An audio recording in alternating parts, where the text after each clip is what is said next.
So, you know what I've been thinking about, Justin? I have no idea. I love that we do this show. This is our annual prediction show. What do you Yeah. know? And we're This is where we reveal the future before other people know it, and we're rarely wrong about anything. well, I have here the list of last year's predictions, and I have to tell you, there were some that I couldn't have predicted. There was no way. But I called the virus, and I called it in January. I said that we were gonna have a lockdown in March, and then I think I said the stock market would crash, and I know. and then I said buy Bitcoin, and yeah, I called all of that. It was incredibly eerie, and you're completely lying. But that said, Well, except for that part about lying, there the rest of were it- some predictions that actually did come true, and we will. The number 6 is going to shock you. Doctors hate this. And It shocked me. yeah, and we will tell you what that is right after we do our little intro. Ladies and gentlemen, I'm Andrew Sturgeon. And I'm Justin Womack. We are the Marketing Geeks. Marketing Geeks. We're back. And after, chilling in our quarantine zone. I'm in full on quarantine here in the Netherlands. Full on. It's wild, man. So I have right here in my hand our predictions from last year. So we're going to break this particular show into 2 separate segments. And the first segment is going to be where we talk about what we predicted and how absolutely incorrect we were on some levels, and where we were correct. And we've got your predictions for next year. What do you think of that? I love it. Okay. I love it. Nice. Well, without any further ado, I want to start off with the first thing that we predicted, which was I don't know how correct was this. We both predicted that there would be more use of AI and less use toward Facebook.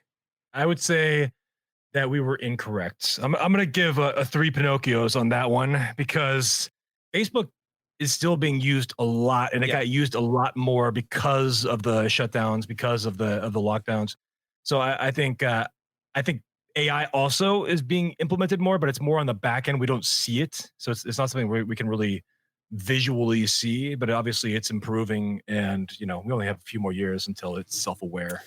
Yeah, and maybe that was just wishful thinking on my part. I thought that people would probably use less Facebook, but you actually predicted that more enterprise companies would use Facebook and less small businesses, and small businesses would move toward different platforms like TikTok and other social platforms. What do you think of that particular prediction? Well, I think that's partially true. So I from my experience here, enterprise level companies have moved more and more into Facebook. However, in the early pandemic stages, a lot of them also pulled back.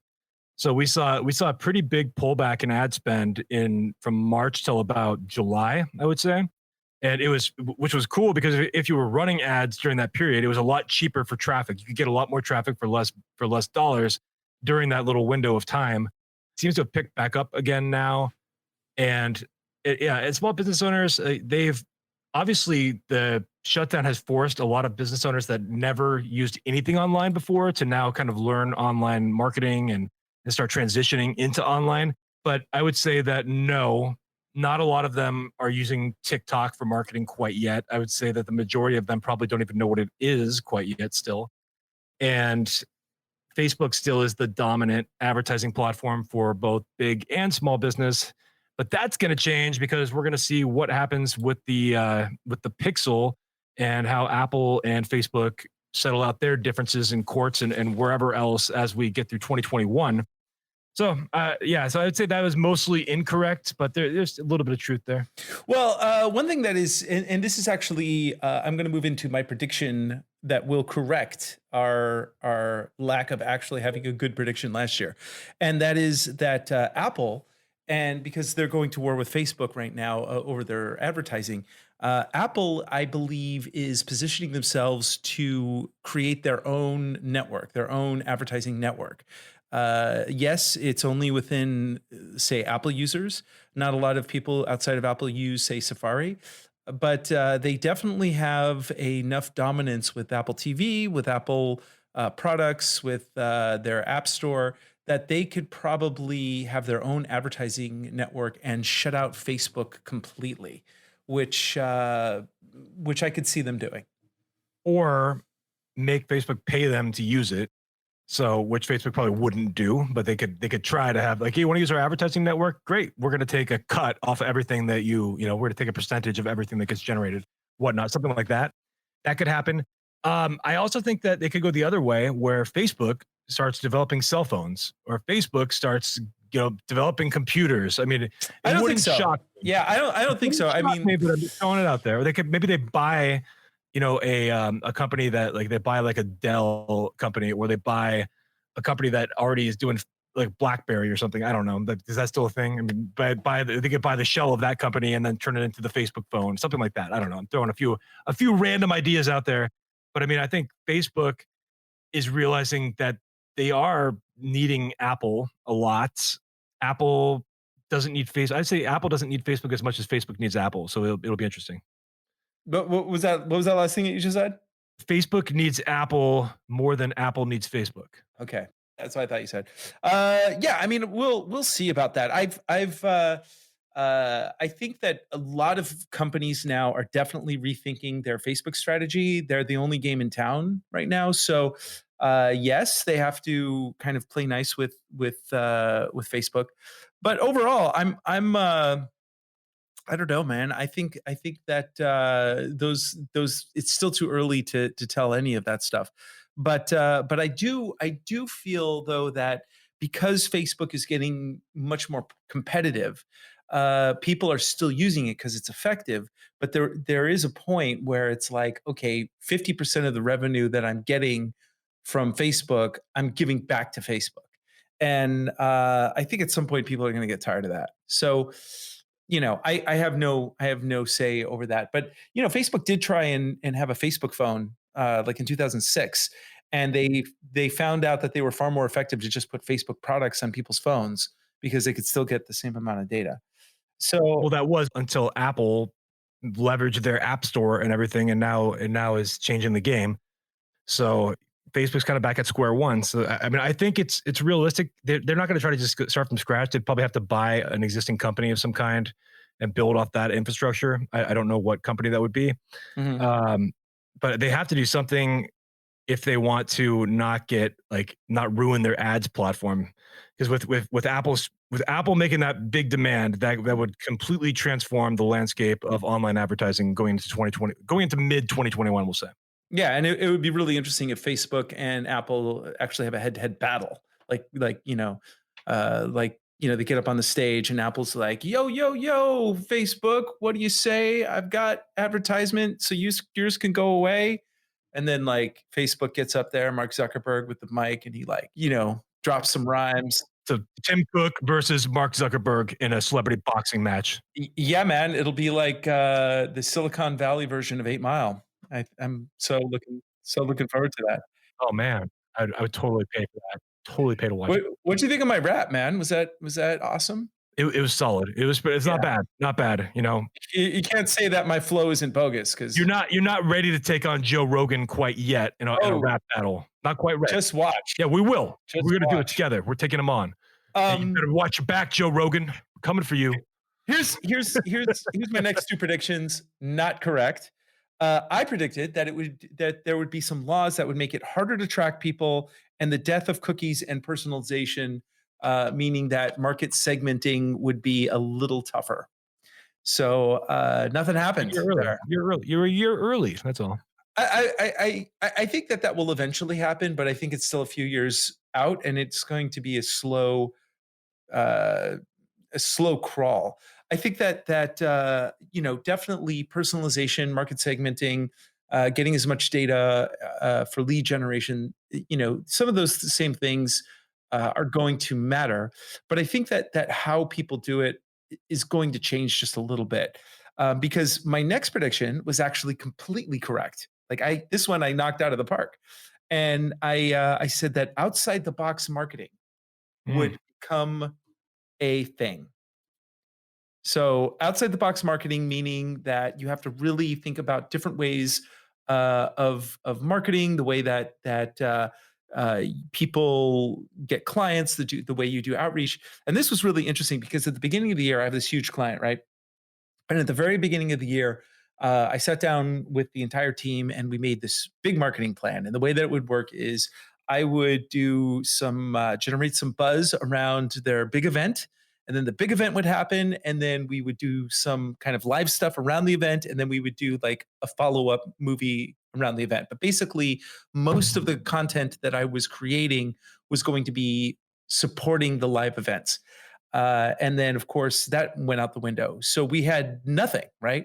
So what I ended up doing was I created like just live events. I just created them. I did interviews with people. I turned it more into a live streaming sort of revenue generating tool. So we did a lot of live streaming on LinkedIn and on YouTube, and we did some advertising campaigns around the live events that we did, and we made them really high quality. I started creating a podcast for them. So and then we had some other clients that we had to do similar sort of things. So, and that was all outside the box. And because I took advantage of the fact that people were at home in front of their computers more, then we ended up getting a lot more exposure than I think we would have if we had done these live events and trade shows and things like that. So outside Interesting. the box marketing for 2021, yes. You know, I another word for outside the box marketing is pivoting. And maybe you've heard that word once or twice in the year 2020, pivots. I think I did. So yes, I think you're right, Andres. A lot of businesses were forced to pivot in the aftermath of the pandemic. And as I said earlier, a lot of companies that had like pretty much sworn up and down they would never get online had a choice to make. It's either like your company's going to die or you get online, and a lot of them did go online, and some of them are no longer in business too. Yeah, and that's I think that there were definitely some challenges that a lot of businesses had to make, restaurants especially. They had to switch And to travel, takeout. restaurants and travel. Those are Yeah. the However, one of the things that, and I've talked about this on the show, one of my predictions moving forward in 2021 is that you're not going to send 5 executives to China to do a 2-hour PowerPoint presentation anymore. I think that in the early days of the internet, there were predictions that people would do a lot of telecommuting. There would be a lot of like work at home options. Never quite took off. I think that this is tipping the scales to a whole new Yeah, sort of I mean, I agree way. with you, and I think the commercial real estate space, in terms of office space, is going to be transformed forever following this. Yeah. And I believe that a lot of your big office companies are going to shrink down to a like one boardroom office space. So they might continue to rent a boardroom, and they'll just use that as needed for their big quarterly meetings or whatnot, and they'll just pay to fly people in as needed. But I think they will want to have that in-person option available. So I think they will want to keep a much smaller commercial real estate space. But I don't see I think the age of cubicles and things like that is done for um, at least 75% plus of companies, and the ones that are not, the ones that hang on are just they're dinosaurs hanging on to an old way of living. Yeah, absolutely. In fact, there was a whole kind of discussion around this with some of the bigger companies, and I know that like Microsoft and Twitter and even Facebook, some of them just implemented policies that's like, well, if you want to work from home from now on, you can, right? And because it's still going to take another 7 8 months before the vaccines are rolled out. Plus, you got all the people who are not going to take them. Yep. Uh, so we're going to be, yes, it's 2021. Vaccines are here, but there's still a lot to go. A long way to go. Yeah, and I heard, I think it was Bill Gates. I think he said that he would not anticipate anything that resembles normalcy till like second quarter 2022, I believe he said. Mhm. And that's probably a more accurate timetable than what some people are saying, but we'll see. I have no idea really, because things move fast, things change. I don't know what to expect. I don't know, if travel will mandate the vaccine. I don't know what that looks like. I mean, that'll be kind of interesting to see if you see businesses mandating the vaccine or like airlines mandating it to fly or travel. Because then you're going to have that clash between the vaxxers and the anti-vaxxers that'll hit mainstream. Yeah. More even, I mean, it's already hit somewhat of mainstream, but I don't think it's hit mainstream, and that could be an interesting clash. What does Bill Gates know? He wants to microchip my brain anyway. That's right. Yeah, he wants to microchip your brain, and I don't know why, but that's what he's doing. He's doing it. So I'm not sure what the end game is. He's just doing it. Yeah. So your other prediction, the new iPhone would be a complete letdown. That is accurate. I don't even know what the new iPhone did. It had a better camera. I don't know. Oh, okay. That's exciting. Yeah, no, that was really a thud. So, so that happened. Yeah, that seems to happen like every year now. I mean, it's like ever since Steve Jobs passed away, I mean, Tim Cook is a better executive. He's a better CEO, but he's not an innovator by any means. So you could see the innovation in that company has been dying year after year after year ever since Steve Jobs died. Yeah, for sure. And I actually said this last year, and I hold to it. Apple is now a phone company first. Like that's their bread and butter, and whatever. I mean, I agree. You could argue that the phone is really a computer, but yes, their iPhone is their central product. I would agree with that. The iPhone is what they're built around now, not the Mac or whatever they have. I predicted that deepfakes would dominate the election. I don't think they dominated it, but they definitely had an impact. Yeah, I mean, I don't know. Speaking of, real quick, hold on. Have you watched the South Park guys? They do this whole like TV show on YouTube. What's it called? Yes, I said that to you. Sassy Justice. Oh my Sassy Justice. Oh my God, it's so good. It is so good. Those of you who have not seen it, the guys from South Park, they made a deep fake interview show called Sassy Justice, and there's only one episode up there right now, right? It's only they think there's two. There's one, and then they did like a half episode for a second one. Yeah. Anyway, it's unbelievably fantastic. But I'm going to announce it here, folks. You heard it here first. We have a guest coming up, and did you see The Mandalorian with the big reveal of? I saw the big reveal, but I didn't see any of the show. But I already know the big reveal. The big reveal got spoiled for me. So apparently the voice was used by this deep fake technology that can take a mapping of someone's voice, and then you can just speak the lines and it will sound like that voice. So you're saying the actor or actress that was revealed during the big reveal was not the voice of that actor or actress? It wasn't even the voice. It wasn't the person. It wasn't the voice.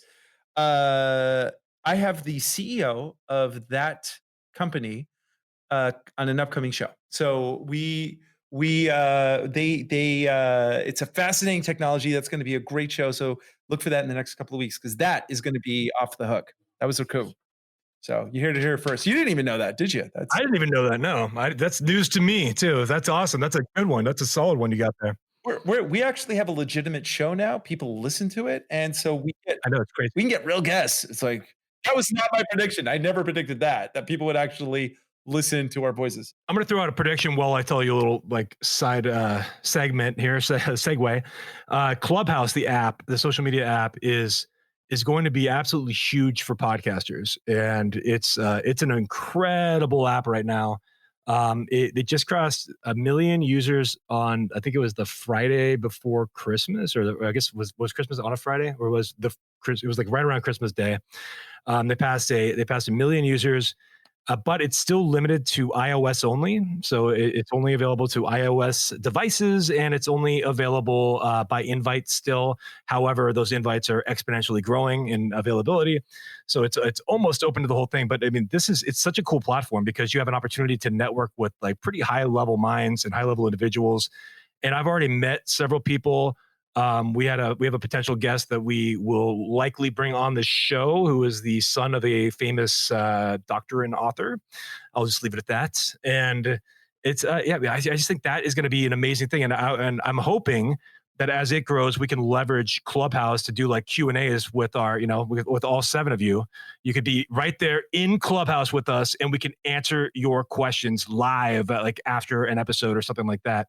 I think the interaction capabilities there, it adds a new level to podcasting. It's like podcasting, but it's like two-way podcasting versus like, one way where we're just talking to you. We're not hearing the feedback. We're not able to have you talk back to us live on the spot. So I'm really excited to see what we can kind of create through that and how it works. And plus, since I've been on there, I've been on there for about 3 weeks now. I have like 1,300 followers now. They let you link your Instagram and your Twitter, and it's funny. My Instagram and Twitter followings have like grown like huge. Really? And I just know that like even our podcast downloads have gone up relatively noticeably just from being in so many of those rooms and people like kind of getting to know me and then listening to the show. So pretty cool. Well, you gotta tell me next time you're trolling in there, because I will follow you around. Be your wingman. I know. I don't have a troll profile yet. I got to create a troll profile too. I have a prediction here. Cyber security will be a huge thing in 2021, and I was absolutely right about that. If you haven't heard about in fact, even more so, if you haven't heard about the SolarWinds hack that happened against the U.S. government, That was pretty crazy. Yeah. So if those of you who don't know, there's like a piece of software that's kind of the backbone of a lot of the secret parts of the U.S. government, and somebody had a administrator password that they used that was like SolarWinds 123, and it was just like left open for a very long time, and apparently, people got in, and that's what happens. So weird. Password your shit, people. And don't click on phishing emails. They're not that hard to detect. Okay. Remember, this is the next. I'm going to play a clip from January 6th. So you know it's real. Yeah, this is January 6th, 2020. You can go listen to the show on the Marketing Geeks podcast at the 43-minute mark. 2 minutes and 31 seconds. I say the following. Here it goes. I do think that there will be a global economic slowdown. I think that the U.S. economy will still stay pretty solid, but I think that that things are going to move more towards automation. So we're going to see more stores without people, and the job market is going to be a little tougher. And then when it comes to the election, which is the big elephant in the room, right? I do believe that no matter what happens, Donald Trump will refuse to step down. He will not leave the post. And even if it's clear that he didn't win, even if he gets impeached, I do not see him leaving peacefully unless his nail marks are in the desk of the Oval Office. Okay, so I said that there would be a global slowdown, that you'd see less people in stores, and that Donald Trump would not leave the Oval Office unless there were nail marks on the desk, and he would not concede for any reason whatsoever. So that, ladies and gentlemen, was the big prediction. Yes, I was completely correct on that one. Nailed it. So what do you think about Crystal Ball now? Well, I didn't hear, I couldn't hear any of that. You were playing it through like you're externally playing it for the audience here. I couldn't hear what you were saying, so I'm not even sure that's true that you said all that. It's probably just deepfake technology. Now you're hanging out with that guy that created deepfake technology. I mean, that's a coincidental friendship, huh? Yeah. Well, you know what? It definitely could be that I'm a deepfake right now. Could be. Yeah. Yeah. At least ask my wife. There's a lot of deepfaking going on, but I won't get into that. That's personal love life stuff. So finally, we talked about this was very interesting. We talked about the global box office, and again, I am going to play a tiny clip, but in short, since you can't hear it, my dear friend, uh, we talked about the rise of the movies that were coming out, and most of those never made it. So here's that clip. Now, I hate these movies, but I think the top earner of 2020 is going to be the Fast and the Furious 9. Oh, absolutely. But the dark horse that I'd like to see become the number one earner in 2020 would be the movie Tenet, which is Christopher Nolan's movie, which I don't really even know what that's about. So I think if the reviews come in positive and everybody rallies behind it, it's got a chance. Yeah. But that's the dark horse. So I'd like to see an actual good movie do well in 2020 and top in the earner in the box office. Yeah. So you said that you thought that Tenet would be one of the top earners. It kind of was, but you said you want to see a good movie this year. How many movies have you seen this year? How many movies? I think I've seen like new movies, probably 5, like for the entire year. I'm thinking like 5 to 10 tops, and 5 that are like sticking out to me. I could probably name 5 off the top of my head. It's possible I've seen 10. I just saw Tenet like last weekend. So I just finally saw it because it never played in a theater that was accessible to me. We had one theater reopen, and it was open for a limited time, and it was our art house theater right near my house that played random artsy films. But we did not get Tenets. I wouldn't have wanted to see Tenet there anyway. If I'm going to see Tenet, I want to see it in IMAX. If I'm going to see it in theaters, but Tenet was whatever. It was kind of it was very Chris Nolan-esque. You could tell just by his style, you could tell he directed the film. It's competent. It's entertaining. It's a little overly convoluted. It didn't need to be as convoluted as it is for some of the parts that could still make sense without having to like make it that way. They could have dumbed it down, I think, in some areas. I was still able to follow it fine, but I just feel like they really like tried to make things overly convoluted for some reason. Yeah, I thought it was a MacGuffin device. It was like basically, we have to go to this place and get this thing, and then they chase after the thing, and then they get there, and it's like, now we have to get this other thing. And it's like a great Rubik's Cube kind of thing. I feel like he had like some concept, and he was like, wouldn't it be cool if like things were going backwards and forwards at the same time, and then you breathe inverted air. And then everything else was just window dressing for this idea. But the way I look at it is, and this is somewhat a spoiler, I'm not going to give specific spoilers, but the concept wise, it's going to spoil something. So if you don't want to hear that, maybe tune out for a second. Once I saw it, like you watch one scene and then you watch it again as he goes back in time and like has, like, for instance, he has a fist fight with himself at one point. Once I knew the rules to time travel, it was like, okay, like everything every interaction with like people from the future is probably a character we know now. And it's, it just kind of, and then they did like a flashback scene where that one lady, like, and I instantly knew that was going to be herself. She watched herself kind of jump off the thing. And it reminded me of 12 Monkeys when in 12 Monkeys, he kept having that recurring memory of like, everything was predetermined. Anyway, and also but it was funny because I predicted that Eternals would be the big movie that would dominate the box office this year. You might have been right. You might have been right still. Well, anyway, it was an absolute crazy year. So what's really interesting is Disney. We talked about in the part 1 of last year's end of the year, we talked about Disney Plus, and we talked about how like they didn't really have a lot of shows at launch. But now we're at Q1 2021, and they still haven't released any new. They released like Mandalorian season 2, which I haven't watched any of. But there's been no Marvel shows. Actually, this is the year of zero Marvel. 2020 was the year of zero Marvel. Can you believe that? Think about it. Zero Marvel. The question: did anyone miss it? Not really, because even because we're gonna get it really soon, and we're gonna catch up real quick. So I like Marvel, but yeah, I'm fine, taking a year off. Well, here was my final prediction as far as the movies go, and I believe this again. I knocked this out of the park.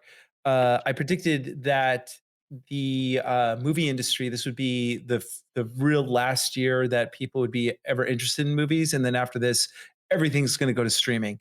And in fact, I was completely right about that because Disney said that they're going to focus solely on streaming now.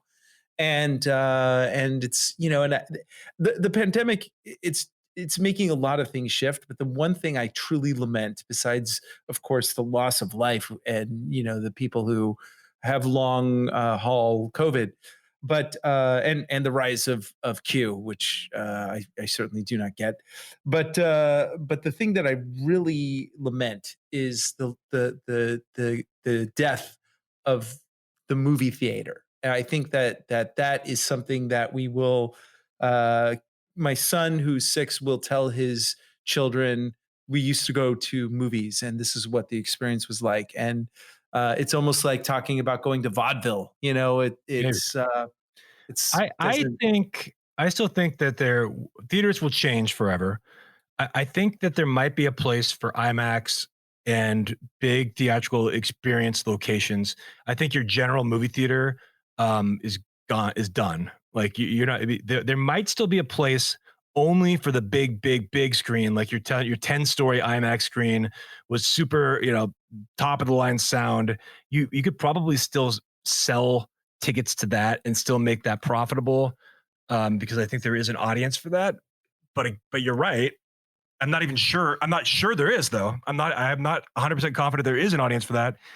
If theaters do find a second life at all, it's going to be a much more experiential type of thing. So it's going to require, like, again, IMAX. It's going to require like big, gigantic screen experience, possibly like more advanced 3D technology, possibly moving seats, possibly, more of the theater. Oh, I hate movie seats. They got those out here, man. It's like somebody sitting behind you, just kicking your Yeah, seat through the I'm entire film. not a big fan of it either. Yeah, So. it's all gimmick. And I think the one thing that you said in that clip, which I totally get behind, is people are just hungry for good movies. And it doesn't matter if your effects are awesome, and if you don't have No. a good story. And to be honest, there's a lot of crap out there. There's so much crap. Next week we're going to do our annual media rundown of all the media that we liked. But before we wrap the show up, I want to Real hear. quick, I was looking at some of the box office for 2020, Yeah. and like Tenet made around, in the US, made like 47 million or something total in the US. It did much better overseas. But like some of the reboot, like the movies that got re-released that had been just sitting on the shelves for years and years, ended up making like 5 or 10 million just by putting them back on the theaters. Hmm. And it's just like a testament of like, wow, we we made $47 million on a movie that cost us like probably 200 million to make. Or we could just repackage a movie that we've already had and just resell it. And so I think we're going to see a lot more of that happening with people like reviving these movies that have been on the shelves forever and putting them back in theaters, because Hollywood doesn't want to spend money and they want to make money. So that's some easy bucks we will right there. see. And that's one thing that The Mandalorian has definitely done, is it's shown that that you can do small scale entertainment and make it profitable. Maybe. I stopped watching The Mandalorian after episode 1, season 1, because I can't stand that they made a show to sell a toy. The show was made to sell Baby Yoda toys. You cannot tell me that's not true. It was made to sell Baby Yoda, and that was enough. You didn't predict that, did you? I told you. I as soon as I saw Baby Yoda, that was it. I'm done. Not watching it. So I watched the show so you could sell more toys. So let's get to the actual predictions. What do you predict in marketing 2021? I predict the rise of the hybrid event. So and actually the hybrid event might even be 2 years off, but we're going to see much more high production on live virtual events. So the virtual events that are just Zoom and nothing else are not going to be. I mean, that'll be like basic table stakes. That'll be the bottom of the line. That's the bottom acceptability. I think we're going to see a lot more of these events that are really integrating new technology to make for a much more immersive virtual experience. There's going to be new creative ways to get the audience members to engage with each other and engage with the speakers, and more gamification brought in to really get people to attend these things. Because I found that as a problem for myself, is I would get a ticket to a virtual event and I would sit in for one session and then I get distracted really easy, because if I'm at the actual event location, I will sit there and watch the entire thing. But when I'm at home and there's a million distractions around me, it's a lot harder for me to stay focused. So So they're finding creative ways to boost the engagement and keep the audience going. So I see that being a big trend for 2021, especially in my industry, since that's what I deal with a lot of. So the rise of virtual events and the what will eventually become hybrid events, where it'll be treated. I think all events will be treated virtual first going forward, and then there will also be a place for live studio audience members that want to be there too, to kind of make it a more VIP level experience. Yeah, and I totally agree. I actually think that the hybrid events are going to be. I think they're already rising. I mean, but you're right. The quality of them has to be like super dope, and Yeah. because yes, people are tuning in more, but a lot more easily distracted. So I don't know. I do think though that more developing audiences will continue to be a thing. Now it's still, my prediction with Facebook was wrong last year, but I still think that it's going to start losing a lot of people now that after this election, they're shutting down certain groups that were spreading misinformation. Those particular people that want that information have gone to other platforms. I don't think those platforms, which are just their own echo chambers, are going to be very profitable, and because part of the whole idea is to like go to war with somebody and argue with somebody online, and if you have a bunch of boneheads who are like just circle jerking their own boneheaded ideas, what do you go for that from that? I mean, it's not as easy as just filling an app with an audience and then becoming profitable instantly. Like Zuckerberg and his team created a pretty damn impressive algorithm and an impressive ads network that makes it work. So it's pretty. I mean, what they have over there is one of the most advanced advertising platforms that's ever been assembled. Yeah. It's not as easy as just like like, if you've checked out any of these like alternative apps that have come out recently, most of them are crap. Like, I mean, as far as functionality goes, I'm not even talking about the audiences. I'm talking about just the function. They're like really bad. They're like low level. They're low level ripoffs of the Sure. program that they're bringing people off of. And yeah, so I don't see those even lasting. I think this is just like a little blip that they'll exist for a little bit, then everyone will forget about them and leave them. And what'll be interesting is to kind of see what happens with Facebook. Now, the government is currently still in a antitrust case with Facebook, where they're seeking to break up Facebook, WhatsApp, and Instagram. And there's Everything I've cases here in read- Europe too. Everything I've read, though, suggests that won't happen. I mean, there might be huge fines levied, but everything I've read suggests that they will fail in breaking up the three companies. Now, that doesn't mean it won't happen. It just means that that's what I've been hearing in the articles I've been reading, are that like most of the projections from other lawyers and things like that suggest that the U.S. doesn't have enough to break them up as a monopoly. But I could be wrong, so we'll see. Because if they did, that would be a complete game changer for the world of social media at large. If they were to break Yeah. them, Well, and that's the fine line, because I mean, like for instance, Google. I think one solution for Google would be break them up by making their search a nonprofit and have the code open to make it more open source, and then they can own their advertising company. But then we know they're not gaming their search to help their advertising. But lightning round. Here we go. I've got a couple of big predictions. This is my predictions. good. I predict that when Donald Trump steps down, this is my Donald Trump prediction. When Donald Trump finally does step down, he's going to act like he is a president in exile. So basically, he will start trying to run the country from Mar-a-Lago as the rightful president. And I think that at that point, he will basically be kind of like he was like during the Obama years, where he's like on the sidelines Monday morning quarterbacking, telling how he would never allow this stuff. However, I do think that there are a crapload of cases that are going to just hit a lot of the people in the organization and him personally. And I think that it's going to get pretty ugly.